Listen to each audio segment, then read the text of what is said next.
¿Qué tal, teleaudientes? Muy buenas noches. Bienvenidos a un programa más de A Profundidad que llega a ustedes a través de nuestra página, nuestro muro de Facebook, Facebook Live. Esta noche, siguiendo la costumbre, puesto que ya llevamos 9 entrevistas con diferentes aspirantes a la presidencia de la República de cara a febrero del 2022, tendremos la oportunidad de conversar a fondo con la candidata del Partido Unidad Social Cristiana, PUSC, doña Linet Saborío. Doña Linet nació en Sarchí el 4 de noviembre de 1960, obtuvo una licenciatura en Derecho en la Universidad de Costa Rica, es egresada de la Maestría en Sociología Jurídica Penal de la Universidad de Barcelona y cuenta también con una maestría en Criminología con énfasis en Seguridad Humana en la Universidad para la Cooperación Internacional. Está casada con Roger Carvajal Bonilla, con quien tiene 3 hijos. Ella se distinguió porque por mucho tiempo, casi que 5 años, trabajó en el organismo de investigación judicial OIJ y posteriormente fue vicepresidenta durante la administración del exmandatario Abel Pacheco del 2002 al 2006 y también fue ministra de la Presidencia y ministra de Planificación Nacional y Política Económica. Muy buenas noches, doña Linet. Muy buenas noches, don Fernando, muchísimas gracias por la invitación y muy buenas noches a todas las personas que nos ven, nos escuchan desde sus hogares también. Es un placer tenerla acá.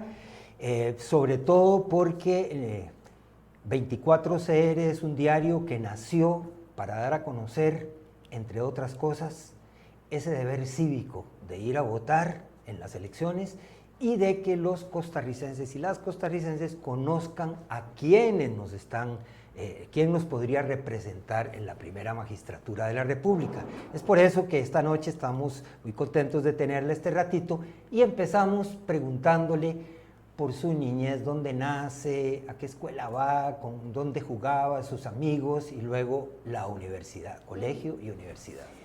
Bueno, yo soy oriunda de Sarchí, sí, señalando por razones de trabajo, mi mamá, mi papá se casan y se van a vivir unos años a Punta Arenas, así es que ahí pasé mis casi 4 primeros años de vida en Punta Arenas, en el Cantón Central de Punta ¿Algún Arenas? recuerdo? Porque a los 4 años uno casi no recuerda cosas, pero Casi algo debe no, tener el mar, claro. por lo menos. Bueno, para comenzar, amo esa provincia. Yo creo que tiene que ver mucho con eso, de alguna manera, consciente o inconscientemente, pero además mis papás construyeron ahí valiosas amistades. En el correr del tiempo, pues para mí era muy normal escuchar, vamos a ir a Punta Arenas a comernos un Churchill, vamos a ir a Punta Arenas y nos comemos un vigorón, vamos a visitar a la familia Con, en fin, habían varias familias a las cuales nos llevaba siempre pues la visita a Punta Arenas, así es que esa es una parte como importante porque yo creo que de alguna manera los ligámenes siempre se mantienen, ¿verdad? Hay un cariño especial. Pero lo cierto es que mi niñez, el resto de mi niñez la viví en Sarchí. Asistí a una escuela que estaba al frente de mi casa, exactamente. Al día de hoy, cada vez que se escucha las campanas, la sirena de la escuela, siempre lo que recuerdo es la carrera del salir corriendo, ¿verdad? Vivíamos nada más que cruzando la calle, una escuela que creo le da a uno la posibilidad en aquella época de compartir con todos. Eran centros educativos que recogían todas las diferentes de todas las clases familias, sociales, de todos los lugares inclusive, ¿verdad? A veces hasta de otros distritos asistían a esas escuelas. Yo creo que eso lo forma uno de una manera inclusive distinta quizás, con una posibilidad de observar cuánto valor tienen las oportunidades educativas. Una época en que, bueno, la línea de vida que se daba era buscar la oportunidad de llegar al centro educativo, de tener usted la posibilidad de ir a un colegio y de ese colegio pues un porcentaje bajo, lastimosamente, era el que tenía la posibilidad desde los cantones rurales de venirse hacia San José o viajar a San José constantemente. Algunas carreras tenían la ventaja de tener sedes regionales, como el caso de San Ramón, Tacares también tenía una sede regional, pero no todas las carreras se impartían en ellas. O se daba 1 o 2 niveles básicamente y tenía usted que venir hacia San José. Pero bueno, yo tuve una niñez muy tranquila, realmente es una zona rural, además de eso pues Archí me parece que esa suma de familias artesanas, que en el caso de la familia de mi mamá es una familia que se ha dedicado muchísimo a la artesanía, a la construcción de carretas en su momento, y eso da una manera interesantísima también de interacción. Los talleres, familias enteras también, pequeños empresarios, la cantidad de turismo que llegaba también al cantón. Era como un resurgir, ¿verdad? Un resurgir de alguna forma también sobre una economía que llevaba al lado cantidades muy altas de jóvenes que se iban a los Estados Unidos. Entonces trabajaban allá, enviaban recursos, normalmente eso les llevaba a una economía con la cual construían un taller, sea de muebles, de souvenirs, etcétera. Pero bueno, era interesante, era una economía muy familiar la que se daba. Un cantón muy peculiar. Un cantón distinto, efectivamente, era diferente. Y bueno, ahí crecí. ¿Cuándo se viene para San José? Hasta que termino colegio, yo hago mi colegio también. Estudia la secundaria allá. Exactamente, yo hago mi secundaria allá, con un grupo compuesto casi por mis compañeros de escuela también. Se acostumbraba mucho que los grupos se conformaban desde los diferentes distritos del cantón, así es que yo llego desde el distrito donde vivíamos, nos hacen un grupo y ese grupo prácticamente se mantiene hasta salida de secundaria. Sí, realmente usted ahí lo que hace son amigos, claro, ¿verdad? Un asunto muy interesante. Y de ahí paso pues a la universidad con una claridad de que quería ser abogada desde muy chiquilla. En algún momento, el derecho? Siempre me llamó la atención el derecho, siempre. En algún momento entré en duda sobre medicina como la carrera que eventualmente quería, y finalmente siempre me fui hacia el área del derecho, y pues ahí con un énfasis por inclinación, por gusto, hacia el área penal, ¿verdad? Y bueno, eso me lleva a mi trabajo, efectivamente. Y especializaciones. Y especializaciones en el área penal, efectivamente, cercanas al área penal. ¿La criminología siempre le inquietó? Bueno, yo entré muy joven a trabajar al organismo de investigación judicial. Yo hago todos los trámites que corresponden, de oferta de servicio, etcétera, e ingreso en un momento determinado por un permiso de una persona que trabajaba en la Oficina de Asuntos Internos y Asesoría Legal del OIJ, y ahí inicio efectivamente con un permiso llevo a otro, y lo cierto es que hago una carrera de 20 años prácticamente, y en los últimos 5 pues fui la directora general de la institución, pero fue una carrera amplia, tanto en formación como también en experiencia en el campo, porque como puede imaginarse, esos 20 años me llevaron a diferentes cargos.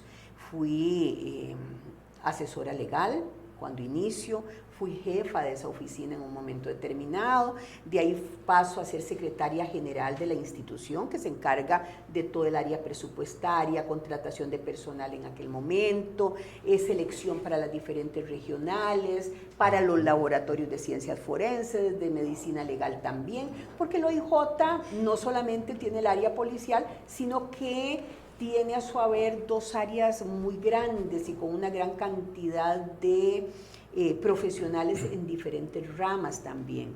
Así es que el campo forense pues es un campo amplio y además pues una institución grande también.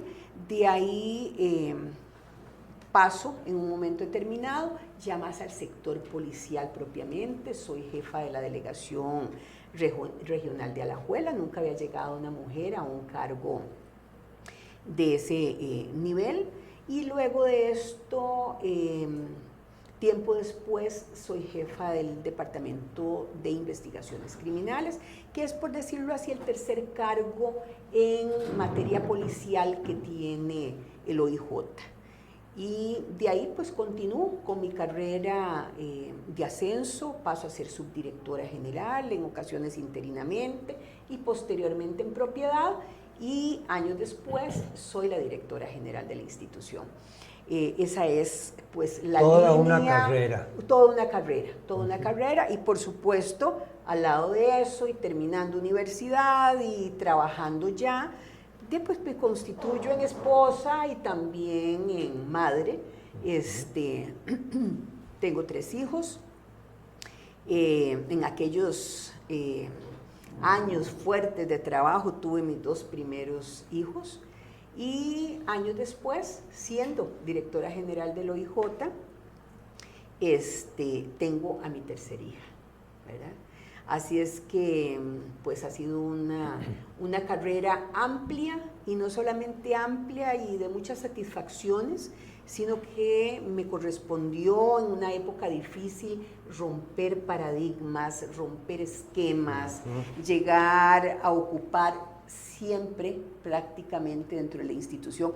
Fui la primera mujer en llegar a ocupar ese cargo al que llegaba, pero bueno, también se abrieron muchos espacios, y eso también me enseñó a una toma de decisiones fuertes, difíciles, contra mucha presión en ocasiones, por los mismos hechos que nos correspondía atender. La institución es una institución con un alto grado, por supuesto, de complejidad, y eso pues le hace a usted tomar y aprender a tomar decisiones en esos momentos difíciles, y pensando siempre en el bienestar de otras personas. Que serían de suma utilidad para usted en el caso de llegar a ser presidenta de la República. También, yo siento que esas son cosas que a usted le forman, que en un momento determinado dejan huella también de piel, porque usted lo que está viendo ahí en esa institución constantemente es el sufrimiento de las personas. Es con lo que usted trabaja, es para lo que usted trabaja, tratando de aminorar de alguna manera y tratando también de dar respuesta a un sistema en el que se cree. Yo creo profundamente en que el sistema normativo de un país es un bastión fundamental, y también, por supuesto, todos los derechos que de ellos derivan. Así es que fueron años donde, debo decirle, trabajé no solamente en una noble institución, una institución muy importante para el sistema costarricense, sino que además lo hice con muchísima entrega, siempre más allá de horarios, siempre en sábado, en domingo, en ese, como se señala siempre, ese 24/7 de disponibilidad, de variaciones de jornada constante. Así fue como crecí profesionalmente y, como lo dice, también como persona. Esa es una institución que forma. Y de ahí pues paso en un momento determinado a una campaña política. A eso quería referirme. El gusanillo de la política le llega en qué momento, porque muchos costarricenses la recuerdan a usted como vicepresidenta de Abel Pacheco. Así es. También muchos como directora del OIJ, pero lo más reciente que tiene la gente ya en la mente es su vicepresidencia. ¿Cómo la llama don Abel? ¿Cómo se acerca usted al PUSC?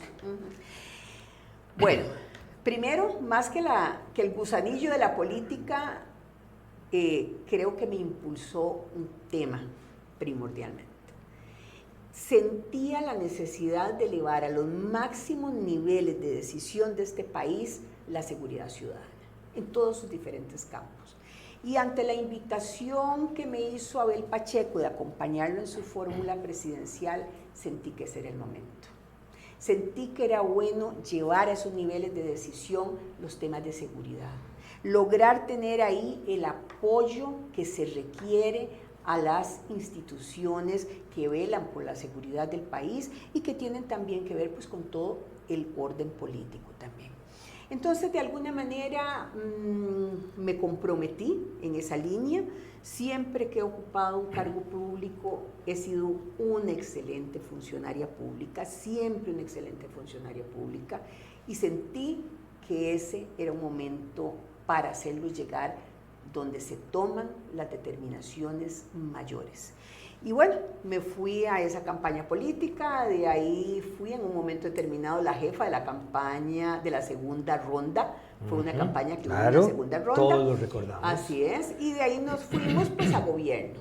En el gobierno no solamente fui la vicepresidenta de esa administración, la única vicepresidenta, sino que además en la mitad de gobierno me dediqué al Ministerio de Planificación y Política Económica, y en la segunda parte fui ministra de la Presidencia también, que es el ministerio que básicamente se encarga de la coordinación de todos los demás. Digamos que el más importante. Es un ministerio muy político, ahí aprendí muchísimo, por supuesto. Dialogar, muchísimo. sobre todo. Y bueno, yo impulsé además ahí la creación del Consejo Económico Social. Queríamos paz social, necesitábamos paz social. Y esa paz social siempre he creído que se construye, y que se construye con toda transparencia, invitándose a una mesa, en un diálogo constructivo, a los diferentes sectores. Y eso fue lo que hice. Apostamos a sentar en esa mesa empresarios, solidaristas, cooperativistas, personas de todos los diferentes líneas de conocimiento también, porque necesariamente eso es lo que usted va encontrando en los sectores, sindicalistas también. Lo cierto es que hicimos de esas mesas una gran posibilidad de abordar temas de mucho interés para el país, y yo creo que todo eso sumó en positivo a lograr ahí dejar en esa última administración importantes indicadores, una obra que también se observa y un tema fundamental, unas finanzas absolutamente en orden.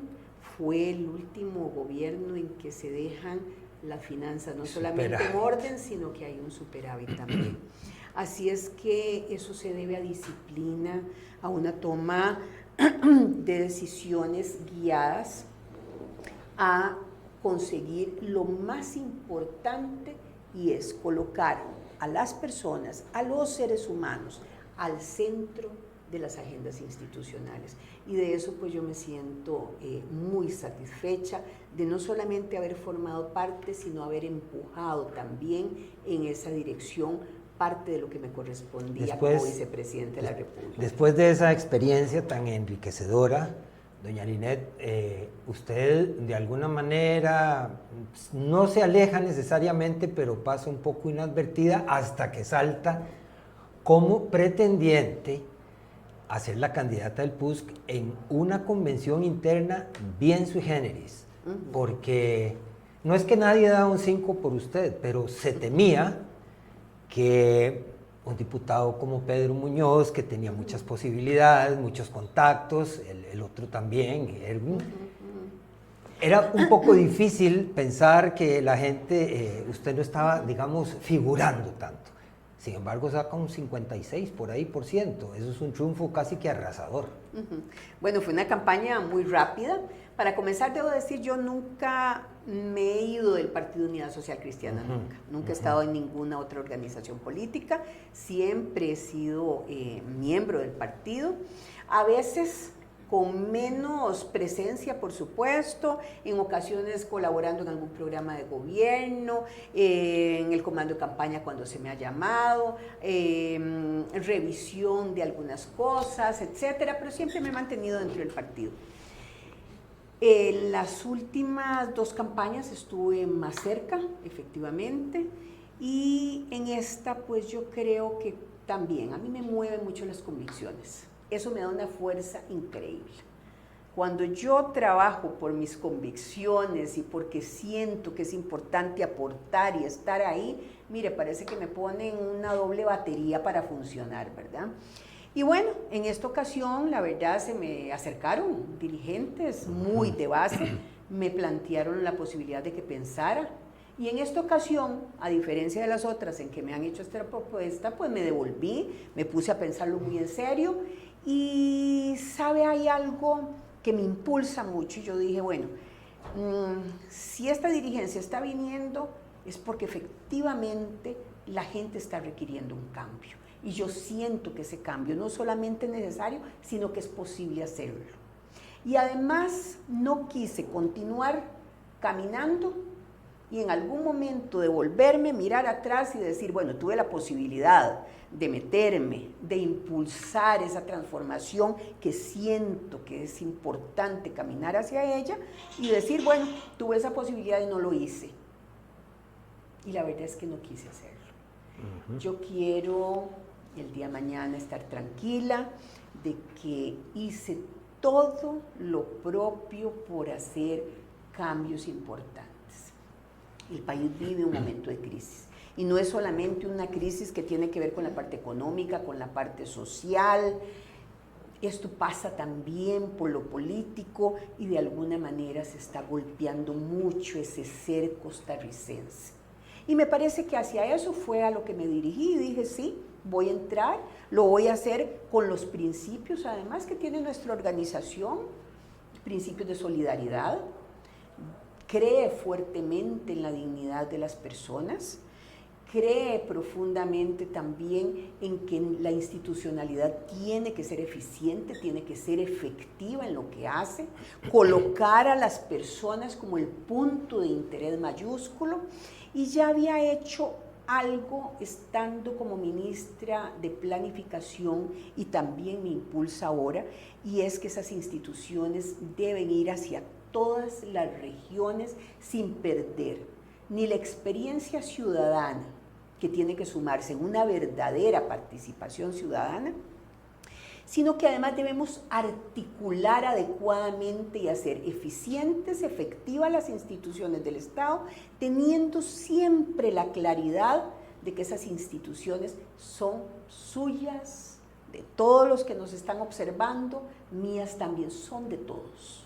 Son instituciones que tienen que servir como elementos facilitadores para que las personas se desarrollen, para que la economía crezca. Y entonces, pensando en todo eso, pues sí, me metí en una precampaña, cuando menos lo imaginaba, ni mi familia pensaba que en esta ocasión sí lo estaba pensando en serio, y bueno, eso fue avanzando, y en mi línea de consulta algo pasó. Cuando conversaba con la gente consultándoles, ¿qué les parece? ¿Qué les parece? Resulta que al final formaban parte del equipo. Entonces llegó un momento en que le voy a contar, se fue haciendo como una rutina, porque yo les decía, bueno, como voy a hablar con otra persona, entonces quedad juramentado, ¿verdad? Y ese quedad juramentado se fue constituyendo en algo que me pasó cosas tan bonitas como recibir una llamada al teléfono, decir soy fulano y tal, estuve hablando con tal persona, doña Lina, yo quiero apoyarla, yo quiero que usted sepa que yo estoy dispuesto a trabajar en lo que me indique, déjeme juramentado. Y eso se fue haciendo casi la costumbre entre todos los diferentes grupos, así es que muchos se fueron juramentando y a hoy lo cierto es que tenemos una propuesta país importante que además nos lleva a señalar, tenemos la experiencia para gobernar, tenemos capacidad para gobernar, tenemos vocación para hacerlo, formamos parte de una organización política que tiene su historia, que tiene memoria también y está muy clara cuáles son sus compromisos con este país. Esa memoria nos debe llevar efectivamente a la salud, a la educación como un pilar fundamental. Tenemos muy claros nuestros derroteros y también que sabemos hacerlo y que necesitamos que las finanzas del país se ordenen y pare este empobrecimiento que hay. Muy interesante saber que usted es la candidata del PUSC, un partido que tiene mucha historia. El bipartidismo en este país pues, ha sido fundamental. El PUSC, a mi manera de ver las cosas, se ha venido fortaleciendo en los últimos años y a raíz, digamos, de una decepción o un desencanto de mucha gente que votó por el PAC, pues han vuelto, digamos, a acercarse a los dos partidos tradicionales. En las encuestas usted está creciendo, pero antes de hablar de eso, doña Linet, cuénteme si existe realmente ideología social cristiana todavía en el PUSC o ya la ideología no juega. Bueno, a mí me alimenta cada día. Cada día me empuja esa ideología social cristiana con una cosa muy ventajosa. Nosotros tenemos efectivamente que trascender el partido, porque además, más allá del partido político, las ideas nos deben empujar. Y ahí es donde yo señalo, ¿es acaso contradictorio con alguien querer empujar que la dignidad humana, que la dignidad de la persona sea un norte del gobierno? Yo creo que no, para nada. Que los derechos humanos de todas las personas tengan su espacio y su validez, eso no es contradictorio con nadie. Que pensemos en las clases más desfavorecidas y que nos demos cuenta de que hay provincias que tienen en este momento un 34% de pobreza. Eso no es algo que sea contradictorio con nadie. Que las instituciones rindan cuentas, y en eso mi convicción personal se suma a nuestra ideología. Que rindan cuentas, que haya transparencia, que cada centavo tenga un efecto también en su inversión, que no sea el gasto por el gasto, sino que aquel recurso que se está llevando tenga efectivamente resultados, y esos resultados tienen que medirse en el tanto que impacten positivamente el desarrollo humano. Que nosotros creemos fuertemente en que el empresariado debe estar bien, como lo debe estar bien el pequeño emprendedor, el microempresario, el que está hoy iniciando con una idea productiva. Eso yo creo que a nadie le hace daño. Si este país lo que necesita, pero montones, es trabajo y es salir adelante. Pero para eso efectivamente hay que impulsar la educación, hay que llevar educación dual, hay que poner un INA a trabajar y a enlazar adecuadamente entre las posibilidades de trabajo, oferta y demanda. Y en esa oferta y demanda también que la familia costarricense vea reflejado su esfuerzo en hacer un muchacho profesional, o que saquen un técnico, por ejemplo, y que estos vayan a encontrar trabajo, no como se está dando en este momento, que hay una desvinculación absoluta. Y además, bueno, pasamos a otra parte de orden, planificación. Creemos en la planificación efectivamente del Estado. ¿Por qué hablo tanto el Estado y tanto el gobierno? Porque precisamente lo que estoy poniendo mi nombre es para ser considerado como presidenta de este país. Entonces quiero, por supuesto, aprovechar el espacio que usted me concede para decir cómo quiero gobernar.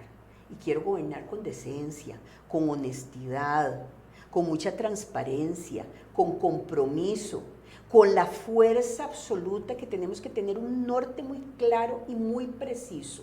Y ese norte claro y preciso se llama poner a producir este país. Porque si nosotros no ponemos a producir este país, ¿de dónde sale el empleo? Nosotros no podemos continuar en esta línea de empobrecimiento. Y tenemos que rescatar nuestro pilar fundamental, con el que hemos funcionado inclusive a lo largo de estos 200 años de historia patria. Nosotros le apostamos a la educación. En este momento tenemos más de 500,000 niños y jóvenes excluidos del sistema educativo. Aparecen en las listas, pero aparecen en las listas. Madres se acercan con su preocupación a decir lo que es una realidad terrible. Niños que están en 4º grado, 3er grado y no saben leer ni escribir. Porque le voy a decir algo, firmar un decreto que habla de váyanse todos a la virtualidad es muy sencillo. ¿Y con qué máquinas? ¿Y con qué máquinas? ¿Con qué red? ¿Y con qué conectividad? Ahí está, ese es el detalle. Ahí está el detalle. A veces se encuentra usted una persona que le dice, mire, yo compré el celular para tratar de que los muchachos puedan hacer su trabajo. Bueno, pero es que resulta que es un celular para uno que está en el colegio y para 2 niños que están en la escuela. O sea, con una pantalla ¿cómo reducida. cerrar los ojos a eso? Eso es imposible. Y bueno, todo eso es efectivamente lo que me lleva a decir, yo voy a ir, lo voy a hacer porque creo que este es un momento en que cada uno de nosotros, como costarricenses, cualquiera sea el lugar donde estamos, cualquiera sea la posición que se tenga, debemos tomar conciencia de que esta es la elección. Esta no es una elección más, esta no es una campaña más, esta es la elección. Decisiva. Siento que es decisiva. Nosotros tenemos una clase media que ha sido pujante, que ha sido vigorosa y que en este momento se está cayendo. Sí, está desapareciendo. Se está desapareciendo. Esta es la elección. Cuando yo escucho a gente decir, hay que ir hacia la izquierda, ¿es esa la solución? ¿O será que en ese centro que nos hemos caracterizado como país, y que yo insisto en poner el ejemplo, eso es exactamente igual como cuando usted se está amarrando un zapato? Usted coge el cordón y usted trata de que los dos extremos sean parecidos. Que haya equilibrio. Que haya un equilibrio, y usted comienza a jalarlo, y usted no deja suelta una parte y en otra soca más, no, porque hasta para caminar incomoda. Usted va jalando, va sacando esa tarea adelante, y cuando usted llega, usted hace un lazo, y ese lazo lo hace al centro, y eso es lo que tenemos que hacer los costarricenses. ¿Y con qué gente, doña Linet? ¿Quiénes están con usted? Mire, bueno, primero agradezco muchísimo a todos mis excompañeros de gobierno, de una administración que, como le decía, dejó grandes logros, y el mayor de todos ellos es dejar finanzas sanas, que eso significa y es sinónimo, sin duda alguna, de estar listos para enfrentar desde una crisis, que fue lo que sucedió 2 años después de que salimos, y el país la pudo enfrentar bien gracias a las finanzas bien manejadas que se tuvo, como también da la posibilidad de un país mucho más pujante. Todo eso lo deja un buen manejo de finanzas. Pero bueno, de esa administración, prácticamente todos mis excompañeros y excompañeras de esa administración están con nosotros trabajando en los programas de gobierno, por supuesto, junto a muchas otras personas más, pero ellos están ahí. Y sus dos, contendores de la convención interna, los diputados Muñoz y Macís, ¿se han acercado a usted? Tenemos a don Erwin incorporado en la campaña, eso me da mucho gusto, la verdad me parece, es una persona de mucho aporte, tiene áreas inclusive de mucho interés y que comulgamos mucho en ideas, y bueno, a partir de las últimas semanas está incorporado inclusive en el comando de campaña, ya me ha acompañado antes de esto a alguna gira, y bueno, espero que se pueda sumar a otras más. Así es que el partido es un partido que está unido, que estamos empujando en la misma dirección. Con don Pedro me parece que él tiene su toma de decisiones, él tiene un proceso quizás distinto, y me encantaría, por supuesto, que en un momento determinado se sume. Agradezco, por supuesto, desde su jefa de campaña, como muchísimos dirigentes, todos prácticamente se han sumado en este movimiento. En este movimiento que además debe trascender un partido. Este es un tema del país, y nuestras preocupaciones y nuestras inquietudes son del país. Y eso aprovecho pues para hacer efectivamente un llamado especial hacia eso. Nuestro planteamiento va más allá de nuestro partido. Nuestro partido es un partido que en este momento se constituye en una campaña que es una casa de puertas abiertas para todas las personas de buena voluntad que quieran sumarse a nosotros. En estos momentos, doña Linet, según las encuestas, algunas son creíbles, otras no tanto, pero en realidad causan un impacto en el electorado. El común denominador, yo que me pongo a analizarlas detenidamente una por una, es que va a haber segunda elección, por supuesto, y que José María Figueres es quien encabeza en casi todos estos sondeos, y usted viene creciendo mucho, y Fabricio también. Entonces hay como una gran interrogante de si usted va a crecer muchísimo. Para alcanzar el 40 prácticamente es muy difícil, aunque hay un 48% de ciudadanos que aún no se ha decidido. Yo creo que todos ustedes, los candidatos, estarán tratando de pescar en esas aguas de los indecisos.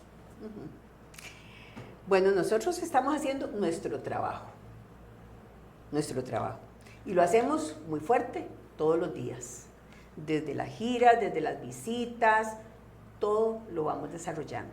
Serán los costarricenses los que nos señalen qué es lo que quieren ellos hacer, qué es lo que quieren decidir. Me parece que de nuestra parte, de este planteamiento que llevamos, pues lo que queremos es llevar información, tener claridad de que en este momento el país vive efectivamente una situación de crisis, en el cual la experiencia, por supuesto, juega un papel importante. No hay espacios para improvisar ni para seguir experimentando, ¿verdad?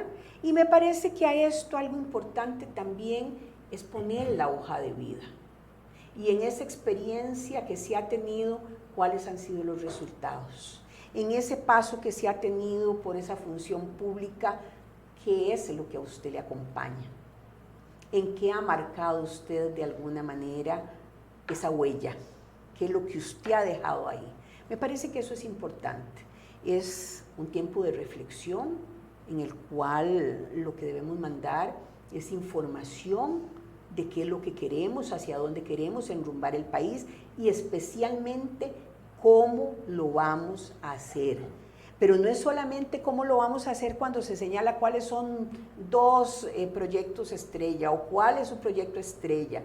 Yo diría, ¿cómo es que vamos a administrar? ¿Cómo es que vamos a gobernar? Porque además está haciendo mucha falta que se gobierne el país, que se le ponga hoja de ruta, que se diga hacia dónde se va, que la política pública sea la respuesta a las necesidades de la población. Cuando usted no encuentra claridad para el sector agropecuario, por ejemplo, pero tampoco lo encuentra para el sector vivienda, como tampoco en infraestructura, y así sucesivamente, usted dice, este país lo que necesita es gobernarse. Y entonces hay que decir cómo es que se quiere gobernar. De la mano de quiénes se quiere gobernar. Yo quiero gobernar de la mano de los sectores poblacionales de este país. Y quiero hacerlo pensando en las diferentes regiones del país, tanto las centrales como las periféricas. Tenemos que pensar en los sectores que hay. Y a eso siempre señalo, yo tengo 83 grandes compromisos porque 83 son los cantones que hay en este país. Y yo le voy a señalar algo de mi visión, don Fernando. Cuando usted quiere trabajar y quiere ya realmente llevar desarrollo, usted no puede aplicar planes o programas que piensen que esta Costa Rica es una Costa Rica igual en todos los lugares. Eso no es cierto. Usted no puede impulsar el turismo de la misma forma en Quepos como lo puede hacer en Grecia. Usted no puede impulsar un cambio en las políticas agrícolas en el Cantón Central de San José como lo podría hacer en Guanacaste o en Cartago o en los cantones donde hay tierra para producir pero no hay agua. Usted no puede hacer esos planes. Usted está hablando de un mapa de necesidades por regiones. Porque creo que las políticas públicas todas tienen que dar respuesta a las necesidades de la población. Así es. Y tenemos que ir a trabajar en esas regiones. Eso es lo que quiero. Un acompañamiento efectivamente de sectores, porque además le voy a agregar algo. Cada sector es el que sabe dónde es que más aprieta su zapato. Y a nosotros nos toca jalar ese cordón y hacer ese lazo. Pero ellos nos tienen que decir dónde es que está el problema. Por eso, la conformación de la papeleta presidencial recoge mucho de eso. A eso iba, ¿quiénes la acompañan? Su fórmula que nos cuente un poquito. En fórmula presidencial me acompaña don Franco Pacheco como primer vicepresidente. Economista. Él es una persona con amplio conocimiento en manejo de empresas, pero además ha sido emprendedor. Ha iniciado también desde lo pequeñito, se ha forjado en empresas familiares, sabe lo que cuestan las cosas y cuándo lo devuelven para un crédito bancario, como también obstruye una serie de tramitología y de reglamentaciones. Y tenemos también en la segunda vicepresidencia a doña Gabriela de San Román, una mujer profesional, de mucho empuje, que ha buscado siempre el equilibrio entre el ambiente y el crecimiento económico también. Eso me encanta y a eso le sumo mi compromiso social absoluto. Nos quedan 5 minutos porque así es el tiempo, se nos va volando. Sin embargo, hay muchos temas pendientes. Uno de ellos es, ¿han ustedes contemplado la necesidad de efectuar giras presenciales y combinarlas con giras virtuales, en redes? ¿Cómo están manejando la comunicación?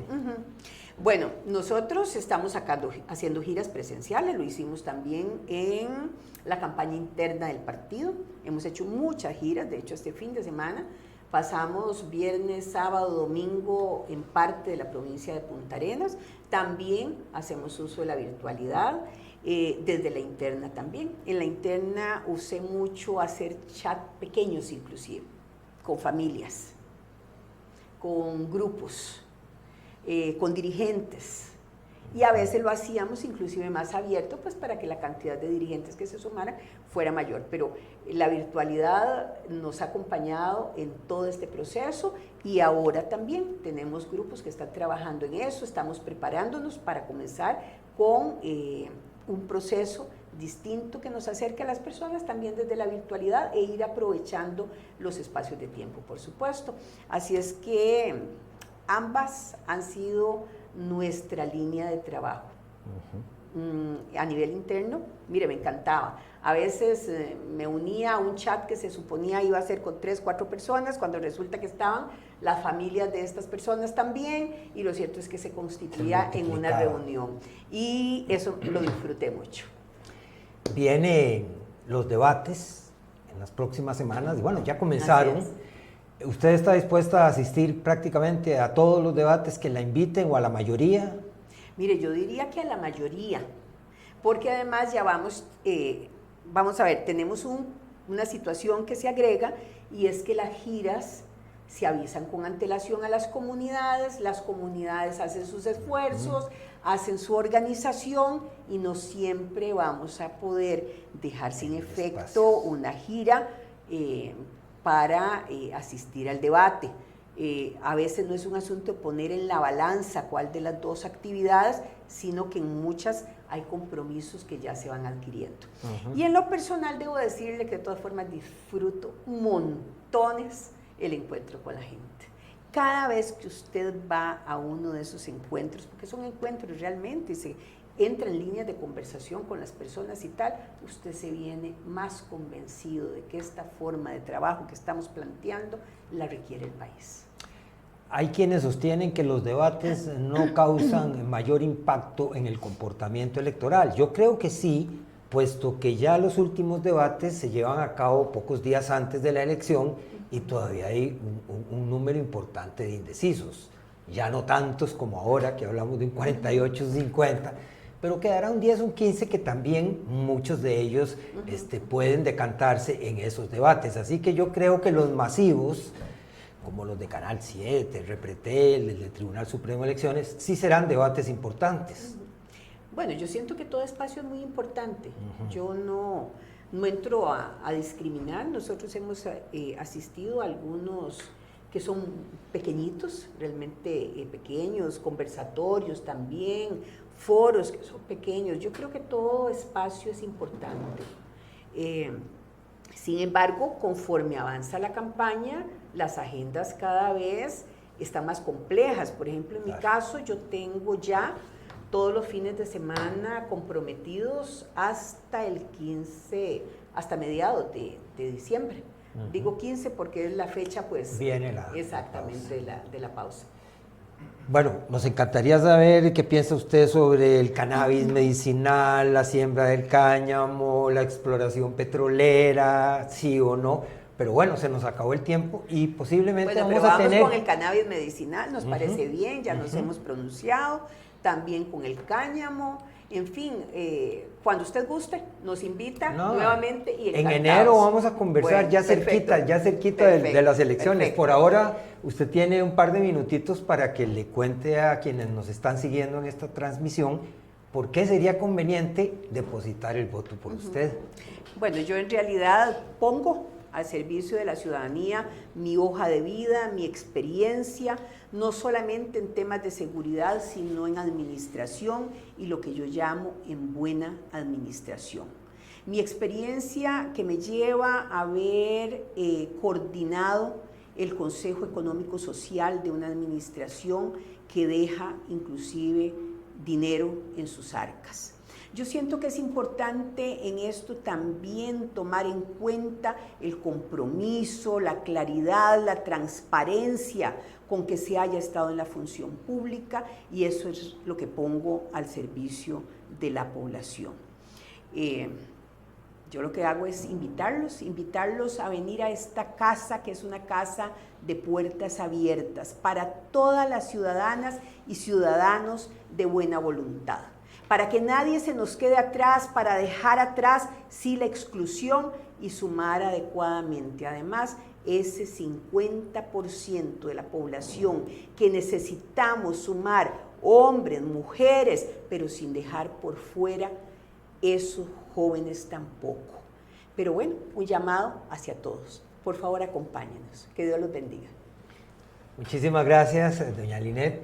Y muchísimas gracias a ustedes. Como de costumbre, de hoy en 8 estaremos con un nuevo programa de A Profundidad. Y en enero, Dios mediante, volveremos a conversar con doña Linet. Así va a ser, un gusto. Gracias, buenas noches.